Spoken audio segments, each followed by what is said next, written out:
viens quasiment tous les ans au salon de l'agriculture, donc je peux comparer par rapport aux années antérieures. Ça fait 17 ans que je viens. Il y a eu, malgré la fermeture pendant la crise de la Covid, ce que je vois, c'est que d'année en année, depuis 17 ans, il y a de moins en moins d'animaux, il y a de moins en moins d'agriculteurs, il y a beaucoup parmi les visiteurs des fils d'agriculteurs, des cousins, des neveux, des nièces, mais il y a de moins en moins d'agriculteurs, de moins en moins d'animaux présentés, et de plus en plus de sociétés diverses et variées. Et ce que je vois aussi, c'est qu'il y a quand même un changement dans la mentalité des gens que je rencontre. Vous savez que j'ai créé un parti politique il y a 17 ans pour faire sortir la France de l'Union européenne, de l'euro et de l'OTAN, en expliquant que si on y restait, ça allait aller de mal en pis, et notamment que les agriculteurs l'agriculture familiale finirait par disparaître. Malheureusement, vous savez, quand vous dites la vérité trop tôt, les gens ne vous croient pas.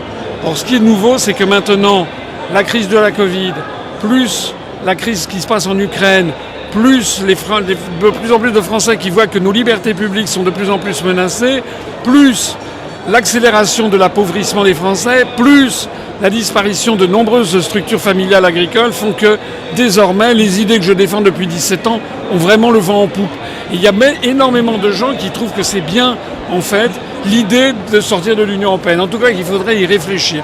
Et moi, je vois que je suis très, très gentiment accueilli, que des gens gentils qui viennent me photographier, qui me disent de continuer, qui me disent qu'ils écoutent, alors que j'ai l'impression qu'il y a beaucoup de responsables d'autres partis politiques qui n'ont pas le même accueil. Vous savez, il y avait dans les années 60, au début des années 60, il y avait quelque chose comme 2 800 000 exploitations agricoles familiales, et là, on est tombé à quelque chose comme 380 000. Donc, si vous voulez, c'est une extinction. En fait, les exploitations agricoles familiales ont été condamnées à mort, et condamnées à mort par les traités européens. Je l'explique depuis des années, notamment l'article 38, l'article 39 du traité sur le fonctionnement de l'Union européenne, qui assujettit l'agriculture à la recherche toujours plus du profit maximal. Donc ça veut dire qu'il faut mettre les agriculteurs en concurrence mondiale, non seulement avec les pays de l'Europe, mais aussi les pays du monde entier. Et donc il faut dégager toujours plus de profit et de plus en plus de rentabilité. Les petites exploitations ne sont plus suffisamment rentables pour cela, donc elles sont contraintes de fusionner, de faire des espèces de méga-exploitations au détriment du bien-être animal d'ailleurs, mais aussi au détriment de la diversité. Maintenant, c'est du big business en fait. Ça veut dire que la France n'est plus une vraie démocratie. Voilà. Ça veut dire que nous avons un dirigeant, les Français ont commencé à réaliser qu'ils ont élu Macron à la suite d'exercices d'hypnose médiatique. Ils n'ont pas eu le choix. Normalement, pour qu'il y ait une démocratie, il faut qu'il y ait le consentement éclairé des gens quand ils votent. Et normalement, ils auraient dû pouvoir comparer les candidats. Moi, je le sais, en 2017, j'ai eu 0,8% du temps de parole pendant 4 semaines en tout et pour tout. Et en plus, j'étais présenté systématiquement de façon négative et péjorative. Macron, pendant 2 ans auparavant, il avait eu 25% du temps de parole et tout le monde disait que c'était un génie. Rappelez-vous, Jupiter, le Mozart de la finance. Donc les Français ont été arnaqués, en fait. Ils ont été victimes d'une escroquerie. Et en fait, on a maintenant à la tête de l'État quelqu'un qui est extrêmement dangereux. D'abord, qui est instable psychologiquement. Deuxièmement, dont beaucoup de gens se demandent s'il ne consomme pas des puissances, des produits psychotropes. Troisièmement, qui a des embardés qui déconcertent tout le monde, y compris d'ailleurs un certain nombre d'autres pays européens.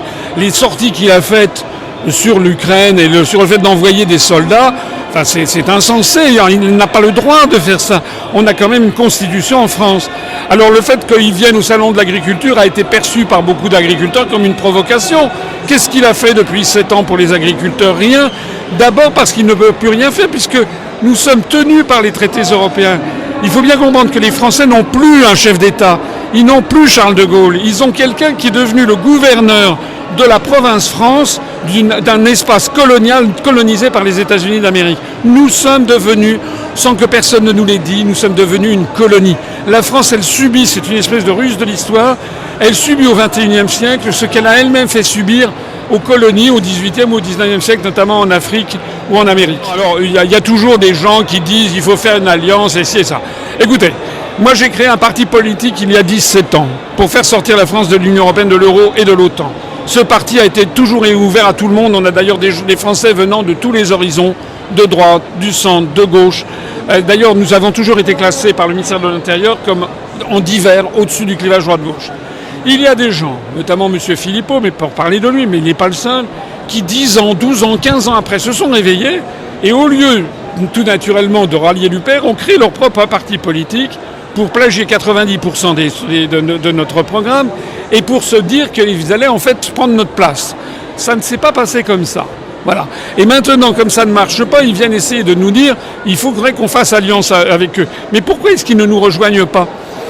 Monsieur, alors accessoirement, nous avons toujours dit que l'un des problèmes de la France, c'est que les Français ne croient plus en la politique. Parce que les Français, ils sont habitués à voter pour des responsables politiques qui, en fait, une fois qu'ils sont élus, ne tiennent pas leurs promesses. Moi, j'ai créé un parti, c'est inscrit dans nos statuts pour faire sortir la France de l'Union européenne, de l'euro et de l'OTAN.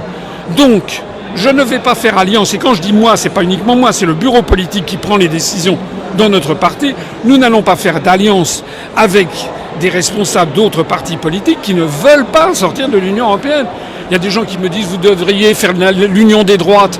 Et d'abord, nous, on n'est pas spécialement de droite. On s'inspire du Conseil national de la résistance de 1943-44. On est au-dessus du clivage droite-gauche. Mais surtout, pourquoi est-ce que je ferais alliance avec M. Bardella, par exemple, qui refuse de sortir de l'Union européenne, de l'euro et de l'OTAN ? Et si vous regardez bien, Bardella, c'est exactement Macron. Il n'y a plus aucune différence. Voilà. On a les médias qui font croire qu'il y a une différence, mais il n'y a plus de différence. C'est pareil pour Mme Marion Maréchal. Elle ne veut pas sortir de l'Union européenne, de l'euro et de l'OTAN. C'est pareil pour M. Dupont-Aignan. Voilà. Donc, si vous voulez, les autres n'ont qu'à nous suivre. Et je vais vous dire, en fait, au moment des élections, les Français, ils s'en fichent pas mal des combinaisons d'appareils. Ce qu'ils veulent, c'est une dynamique. On a une dynamique en ce moment qui est très forte. Et un ralliement. Et nous, on est en train en ce moment de composer une liste. Elle est d'ailleurs bientôt finie. Mais il faut la déposer juridiquement entre le 6 mai et le 17 mai. Donc on a encore le temps pour la déposer. D'ailleurs, aucune liste n'a été déposée puisqu'il faut attendre le 6 mai. On a une liste de large rassemblement. C'est à la fois des membres de l'UPR, mais il y a aussi des gens qui ne sont pas à l'UPR. Je pense que les observateurs verront qu'il y a des petites surprises auxquelles ils ne s'attendent pas. On va sortir de la Commission européenne, ça ne veut rien dire. On sort d'un traité, on ne sort pas d'une institution prévue par le traité. Donc ce que dit M. Dupont-Aignan, c'est en fait une idée qu'il a plagiée à Charles Gave, ça ne veut rien dire. Ça voudrait dire, pour que ça ait du sens, ça voudrait dire qu'il prévoit un nouveau traité européen qui propose la suppression de la Commission européenne. Mais il va le remplacer par quoi ? Parce que c'est au cœur de toutes les institutions. Comment vont fonctionner les institutions européennes ? Comment vont fonctionner le circuit des subventions, l'application des directives, etc., s'il n'y a plus les fonctionnaires ? Je vous rappelle que pour changer les traités, il faut l'accord unanime des 27 États.